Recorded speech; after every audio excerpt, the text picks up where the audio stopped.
નમસ્કાર મિત્રો, દેશ અને દુનિયાના સૌથી મોટા સમાચારમાં આપનું સ્વાગત છે. તો આજના તાજા સમાચાર મેળવવા માટે વિડીયોને અંત સુધી જોતા રહો અને આવા જ દરરોજના સમાચાર સૌથી પહેલા મેળવવા માટે આ ચેનલને સબસ્ક્રાઇબ કરવાનું ના ભૂલતા. તો મિત્રો, આજના પ્રથમ સમાચાર વિશે વાત કરી તો મલાલ પટેલની 3 મોટી આગાહી કરી નાખી છે. આવનારા દિવસોને લઈને ત્યારે વારંવાર મિત્રો મલાલની આગાહીઓ આવી રહી છે. તેની વચ્ચે શું ફરી એકવાર ભર શિયાળે માવઠું ભૂક્કા બોલાવશે? તેની વચ્ચે તારીખોસરની જે આગાહી આવી છે તેના વિશે વાત કરીએ તો મિત્રો ટોટલમાં લાલ પટેલે 3 આગાહી કરી છે. સૌથી પહેલા ઠંડી વિશે કરી છે, બીજા નંબરે કમોસમી વરસાદની આગાહી અને છેલ્લે ત્રીજા નંબરે મિત્રો ધૂળની ડમરી ઉડવાની પણ આગાહીઓ કરવામાં આવી છે. જેના વિશે વિસ્તારથી વાત કરીએ તો મલાલ પટેલ મિત્રો આગાહીમાં જણાવ્યું છે કે કચ્છના વિસ્તારોમાં જે પવનની ગતિવિધિઓ વધવા લાગી છે આની અસર આખા ગુજરાતમાં જોવા મળશે અને હવે જે જાન્યુઆરી મહિનો આવી રહ્યો છે ઠંડીની દ્રષ્ટિએ કપરો રહેશે. કારણ કે આવનારી 28થી 29 ડિસેમ્બરથી મિત્રો જે છે તે હાડથી જતી ઠંડી પડવાની શરૂઆત થઈ જશે. કારણ કે 25થી 30 કિલોમીટર પ્રતિ કલાકના પવનો પણ ફૂંકાવાની આગાહી કરવામાં આવી છે. તેની સાથે મિત્રો મલાલે પણ આગાહી કરી છે કે જે આ પવનની ગતિ વધવાની છે એને કારણે ખેતીમાં અસર તેની થઈ શકે. તો બાગાયત ક્ષેત્ર પર ખેડૂતોએ ધ્યાન રાખવું.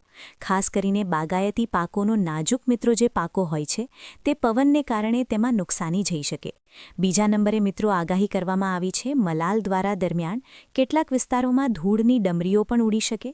તો આવનારા દિવસોની અંદર તમને ધૂળની ડમરીઓ ઉડવાના પણ મિત્રો જે છે તે ખાસ કરીને દ્રશ્યો જોવા મળશે એવી આગાહી છે હવામાનમાં. અને સૌથી છેલ્લે ત્રીજા નંબર પર વરસાદની આગાહી કરતા માહિતી આપી છે કે ખાસ આવનારા દિવસોની અંદર ખાસ તો મિત્રો જાન્યુઆરી મહિનાની અંદર જે છે તે વાદળછાયું વાતાવરણ અને હવામાનમાં પલટો જોવા મળશે. અમુક વિસ્તારમાં કમોસમી વરસાદો પણ પડી શકે, તો ખાસ સાવચેત રહેવું. તો ત્યાર પછીના મહત્વના સમાચાર જાણી લઈએ તો મોદીજીની યોજના ગરીબોને મળશે પૈસા. સૌથી મોટા સમાચાર આવી રહ્યા છે ત્યારે ગુજરાતની અંદર અને ભારતની જે કેન્દ્ર સરકાર છે મોદી સરકાર તે ગરીબો માટે હવે મહત્વના સમાચારો લઈને આવી છે. ત્યારે તેની વચ્ચે જે માહિતીઓ મળી રહી છે તેના વિશે મિત્રો મહત્વની અપડેટ તમને આપું તો કેન્દ્રની નરેન્દ્ર મોદી સરકાર હવે નવા વર્ષ 2026માં મધ્યમ વર્ગના પરિવારો માટે એક મહત્વપૂર્ણ ભેટ આપવા જઈ રહી છે જેનું નામ છે સરકારી સ્વામિત્વ યોજના. તો મિત્રો આ જે સ્વામિત્વ યોજના છે તે અંતર્ગત સરકાર હવે એવા લોકો કે જેમને પોતાનું ઘરનું મકાન રાખવું હોય તેને પૈસા આપશે. મિત્રો સરકારનું ધ્યેય અત્યારે એ છે કે ગુજરાત અને ભારતની અંદર રહેતા તમામ લોકો છે જેમને પોતાનું રહેવા માટે મકાન નથી તે દરેક લોકો પોતાના સપનાનું ઘર ખરીદી શકે. આ માટે સરકારે પહેલા આવાસ યોજના પણ શરૂ કરી હતી અને ત્યાર પછી હવે સ્વામિત્વ યોજનાની જાહેરાત કરી છે.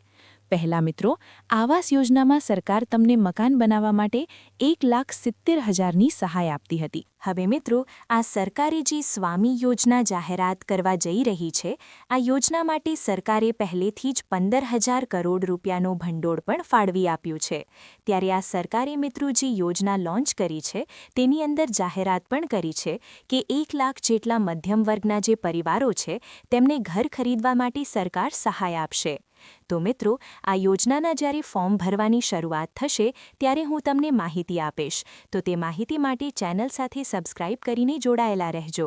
તો ત્યાર પછીના મહત્વના સમાચાર વિશે વાત કરીએ તો હવે તમારા બહાના નહીં ચાલે. મુખ્યમંત્રીએ કડક શબ્દોમાં ચાટક્યા હશે. ત્યારે ફરી એકવાર મિત્રો તમને જણાવી દઈએ તો અવારનવાર ગુજરાતમાં જે મોખડો અને ખૂબ જ ચર્ચાનો અને મુશ્કેલીનો મુદ્દો બની રહ્યો છે તેના વિશે મુખ્યમંત્રીએ હવે મિત્રો લાલ આંખ કરી છે. અને ખાસ શાંત સ્વભાવના અને જે મિત્રો મૃદુ સ્વભાવના આપણા મુખ્યમંત્રી ઋત્વે પટેલ છે તેમણે પણ મિત્રો ગુસ્સેથી હવે જે છે તે જાહેરાત અને ફટકાર લગાવી છે. કારણ કે હાલત એવી છે કે અધિકારીઓ જે છે તે કામ કરવા માટે તૈયાર જ નથી. અધિકારીઓ માત્ર ને માત્ર વાયદાઓ આપે છે. તેની વચ્ચે હવે ખાસ મિત્રો અધિકારીઓને કડક શબ્દોમાં ફટકાર્યા છે મુખ્યમંત્રીએ.